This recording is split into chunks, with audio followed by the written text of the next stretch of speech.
I'd like to first say this is the first post in 2021, the Truth Outline. Uh, Today I'm going to be breaking down a number of serious topics, starting with this neo-Nazi Mussolini style fascist insurrection, overthrow, whatever you want to call it, of the United States Capitol. Um, that's basically where I want to start the premise off with. I want to take it there. I want to also talk about how this uh, convergence of the 1877 betrayal, which basically saw us win the Civil War, but then the Northerners turned their backs on us after we had won the Civil War for them. And in return, the Confederates were allowed to come back to power, and they unleashed the fascists, basically black Holocaust campaign all over black people all over this nation. And that's what gave you the Jim Crow laws, the black codes, and basically put um, all of the destruction of the black towns and cities were laid siege. Probably they will talk about a couple towns like Rosewood and Tulsa and Wilmington and Durham, but there were um, way more towns, way more cities. It was a lot, and they were all laid waste during that time period. So that's just how I'm gonna start it. So let me break down what's going on right now. So right now we got the wannabe Duce, wannabe Mussolini, Trumpster in office, basically vying for dictatorship, basically, and his mob rule. A bunch of basically terrorists, white terrorists, basically, were allowed by the U.S. military, by the paramilitary, by the militia groups, and by police, especially, to run amok all over the Capitol. I'm pretty sure they were escorted in. I'm pretty sure they were just escorted in and escorted out. There's there was no resistance at all, at all. They were just clearly allowed to just do whatever the hell they wanted to do, with police basically helping them get in and then helping them get out, escorting them down the stairs all gently and stuff like that. And these bunch of terrorists basically violently went after black women, um, innocent black women who were just walking in D.C. A couple of them from or photographed getting maced and beaten and held and just gaffled up. I'm like, that's pie. Honestly, that's weakness. Um, that's why, I'm being honest, we really need to use the Second Amendment to our advantage. We have the right to bear arms, and on top of that, we have the right to form a well-regulated militia. Black people need to be serious about a black army. Need a local black army, a neighborhood black army. We need, uh, um, I guess, neighborhood black army, a city black army, town black army, and a county black army, statewide black army, regional black army. So the southern region, northern region, Midwest, central, and the western. And then we need a national black army. And then if we expand it enough, it needs to be international. Because it's clear the police aren't protecting us at all. And not only are they not protecting us, they're giving intel and working with the these militia units, basically. Same thing happened during the betrayal of 1877. That was the rise of the KKK, Knights of the Camellia, and all these right-wing fascist organizations that then, um, inspired Hitler and Mussolini and the Spanish fascist Franco. So, yeah, so this is nothing new. And when I talk about Mussolini, that's the dictator of Italy, and how he sees power was the exact same thing that just happened in the Capitol in 1922. He seized power through a fascist march on Rome, and I think the king at the time, I think that Italy had a king. The king acquiesced and then gave Mussolini the emergency dictatorial powers, and that's the same thing that could happen right now. Trump could play that game and be like, "Well, I'm not listening to any sort of movement, or I'm not listening to any sort of other rhetoric. My people have spoken, this and that." And he can use that as a precursor to not only declare martial law, but maintain order through that apparatus. He has the police, he said it, remember he famously said, I have the bikers, basically these militias, I have the military, and I have the police. Remember, he said that a few years ago. So he's already been calling it for a while. And everybody's playing around, and they ain't playing around at all. And that's what I'm saying. I'm like, man, we need to get real. We should have been on some Kali Muhammad energy. See, this is why I hate. This is why I hate you lames and you suckers, bro. Because y'all been on some bullshit for a long time. Kali Muhammad been told y'all this 30 years ago. Malcolm told you this over 30 years ago. You sell out bootleg ops, the adults who just thought, hey, if I go along to get along, or it's me, myself, and I, it's all about my money and da da da da. All that selfish nonsense. How's that helping? How's that working out for you right now? We're at the gates right now while you've gone for some silly individualistic nonsense. It should have always maintained, we should have always maintained a collective code. We should have always maintained a collective provision so that we can hire our own people, protect our own people, and feed our own people, and make sure that our people can live life the way God intended us to live, which is on top, heaven on earth. So, as you're seeing what's going on right now, I just want to also talk about the betrayal of 1877. I'm going to give you guys a quick debriefing on that.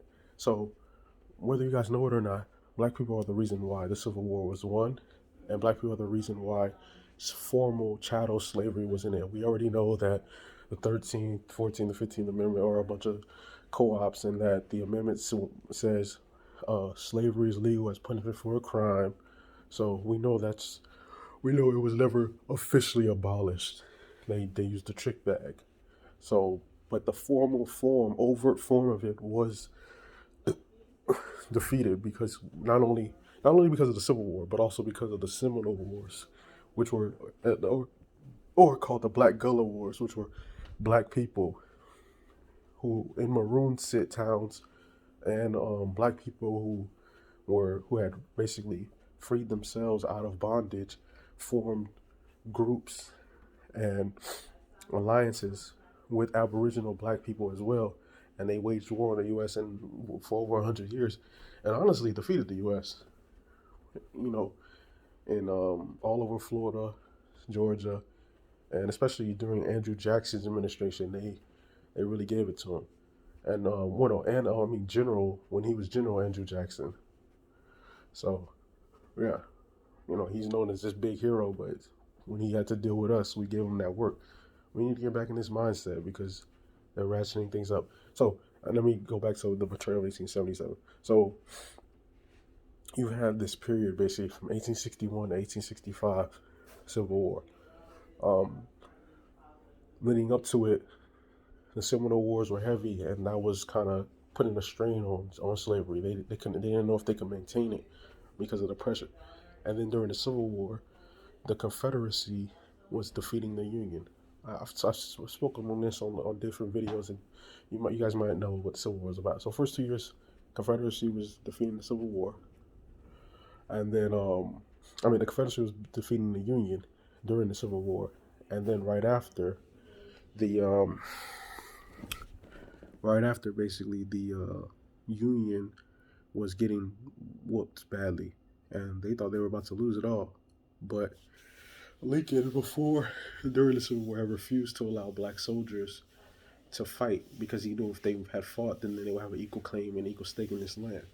But it got desperate by 63, and so by 63 he was forced to use the blacks, and the blacks using great strategy with leaders like Frederick Douglass and Martin Delany and others, also Bishop Henry Neal Turner as well, and a lot of others. I think Henry Highland Garnett as well, if I'm not mistaken, but a number of black leaders basically said, hey, this is the stipulation. If we win this war for you, everybody's free and we get an equal stake in this land in all forms. That's where the term 40 acres and a mule comes from. It's not just, that was not some like empty sloganism. No, we had earned this. We had won this nation. We had saved this nation, and we won the entire war. So by 1865, you know, things were getting ratified. So 13, 14, 15, the amendment was being ratified.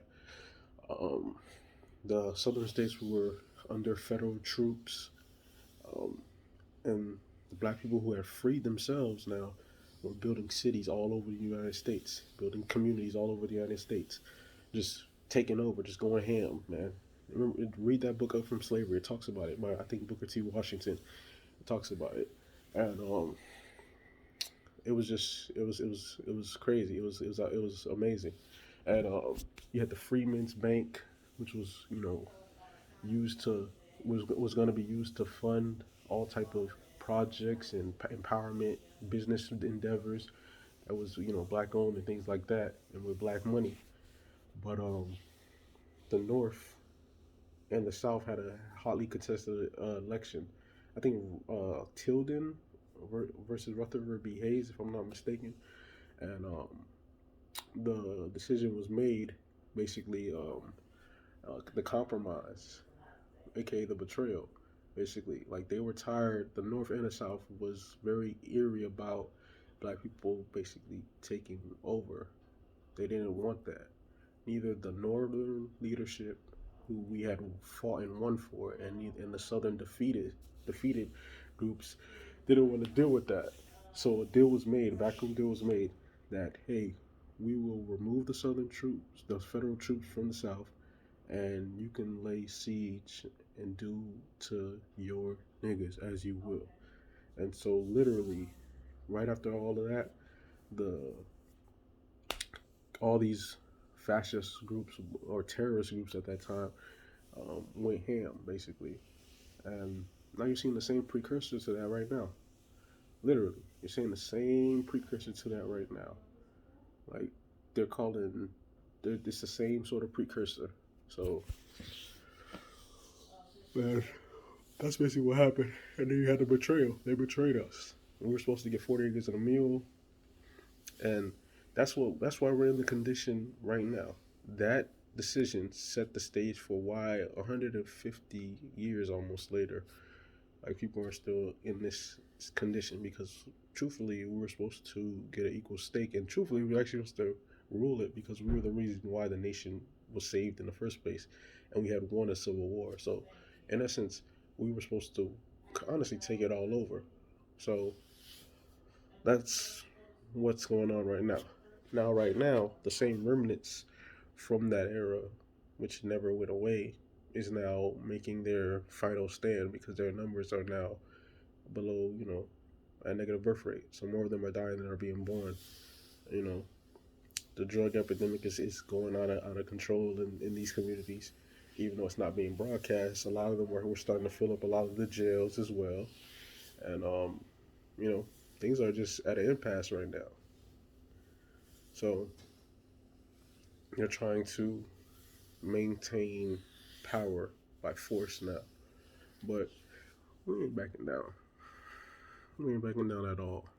There's nothing like there's nothing they can do right now, especially if we stay on code and we start to organize, form well-regulated militias of our own, start coming up with strategies. Okay, if they come here, how are we going to counter here? If they come in through the back way, how are we going to counter through the front way? Like, okay, do we have trenches to be set up? Do we have little, certain things that we can use in order to signify if they come in? Like, we got to get serious, man. We got to get real serious on that. Can't be in this individualist mindset. And now's not the time to be partying either. I'm like, everybody want to get back to normal. That's what it was. Biden would be, all right, time to back on the plantation, back to the BS. I'm like, nah, those days are over. Those days are over. The whole party and bull crap era, that's over, man. That's over. That's been over. The only thing left right now. The only thing left right now is for us to maintain ourselves, make sure we have an economy for ourselves, defend ourselves, and make sure that nobody can harm us in any form. And in DC, man, they really need to get that thing handled in DC.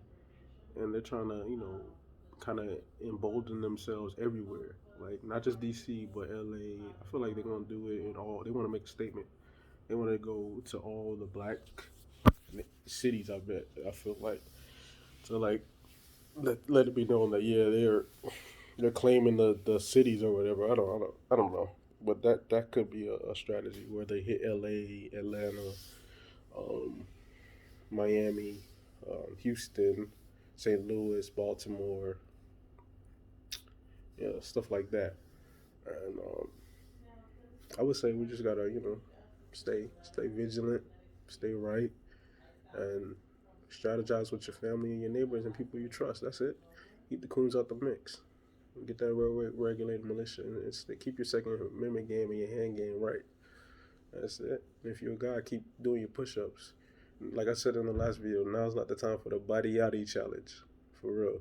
Like before, I was laughing at it, but nah, this ain't funny style right now. This is real in the field right now. So that's kind of where I'm at with it. This wasn't gonna be a long video. I just felt the need to see this because I already see what's going on. I see, them trying to basically maintain power because they know they're losing it. Oh, and it's not going to any of these buffer groups. So no Latinos, you're not gonna be the new white people against us. No. No Asians, no buffer class, no East Indians, no Arabs, no Boule blacks, no foreign flag blacks. No, none of that is going to replace the white people as the wannabes. I know you guys want to be on the buffer uh, hierarchical ladder, but nah, that's not what's happening right now. See, what's happening right now is the return of a meiotic world, which most of humanity can't live in right now because they've been so tainted by the fallacies and falsehoods of this false world. And when I mean Mayat, y'all go look that up. MAAT, for those who don't know. You know, so that's what I see brewing basically. And I see black people coming to power. That's what I honestly see that. Like, it's our time now. Like, everybody can sense it. That's why the white people are going so crazy right now, because they can sense that their time is up. And that's why the Latinos and all these other buffer groups are so, like, aggressive right now, because they're trying to break our will. But this is just like football, man. The strongest willpower always wins.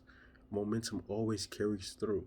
We still have the momentum. Even when the white people did that stupid stunt, we have the momentum. Even when they beat up that black girl or that black woman, which is a bunch of bull, we still have the momentum.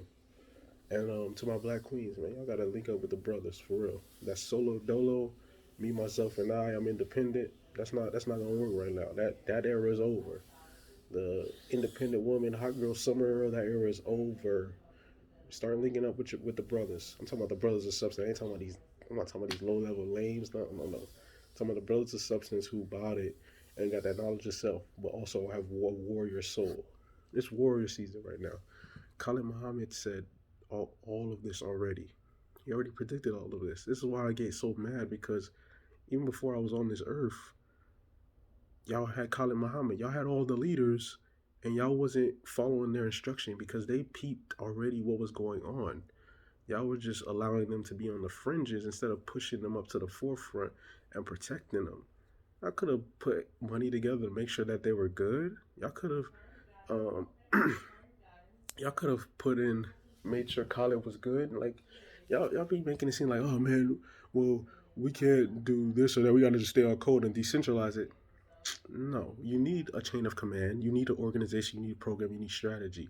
You just need to be able to protect it. Have bodyguards and people who can protect it. Khalid Muhammad was fierce for over a decade, and he was able to maintain because he was protected. The only thing that happened was certain people who close to him, got caught him slipping with the poison. Basically, from what I was told, I think it was some woman or whatever, and they said, oh, I think Malik Zulu, Shabazz, and Zinga or something covered it up. From the reports I've been seeing, from a lot of people who've been sending me information on that. So I'm like, yo, we need to keep that Khalid Muhammad energy. We need a new Black Panther Party style organization. We honestly need to be fearless, bold like he was. Stay consistent, stay resilient. Yeah, we're gonna have the moments where we take a lapse back, but then we bounce back, basically. Yeah, we're gonna have moments where we're winded, but then in the 10th round, like Nip said, we catch our breath. So you catch that second win around the 10th round, basically. I think that was in I don't stress out. Yeah. and I felt that. So we need that, man. The name of the game is resiliency, consistency, and resiliency, and momentum, momentum, momentum, willpower, willpower, willpower, and pushing, constantly pushing every second of every day, because this world is ours. They can't stop us right now. The world is ours. We are the rightful rulers of the planet. Specifically, foundational Black Americans who are on code. I ain't talking about somebody who got a lineage, but yet they coons like a Jesse Jackson type or Clarence Thomas type. Nah, I'm talking about the ones on code and other on code Black people as well. So that's what I'm saying. It's not just exclusively FBA, and forget about the other blacks. So there are some rank and file Black people on an individual level who are maybe from a different nation or maybe in that different nation, but they still have that substance. So yeah, we got you. For all the coons and the ops and the sellouts and those who want to prioritize everything above their blackness, including their geographic location, then no, we don't got you. But for those of substance, those who got that cord, that mayat, we got you. It's our time, man. That's all I gotta say, man. I've been saying that in every video because I honestly believe it. I don't even need to like get hyped on this one. I just know what's going on, and I'm like, you just need to stay vigilant. Start making up strategies on your own with people who you're close to, because it's use the Constitution. It applies to you too. We have the Second Amendment rights, well-regulated militia, right to bear arms, and no Democrats. You're not going to take our guns. Nah, we ain't on that. That's what I'm saying. On some things, we're economic populists, so that's a left wing thing. Like we want the Economic Bill of Rights, reparations, and in the Black Genocide Campaign, those are radical. But on other things, we're conservative. Like we want the traditional Black family, we want the Second Amendment. Those are positives. So, and that's what also people need a peep game too on. There's a misnomer that one side is one thing and another side is another thing. The right wing the Republicans are not conservative. Number one, they are reactionary and fascist, as you're seeing right now. Conservative means preserving something, like, and on economics, they don't preserve anything.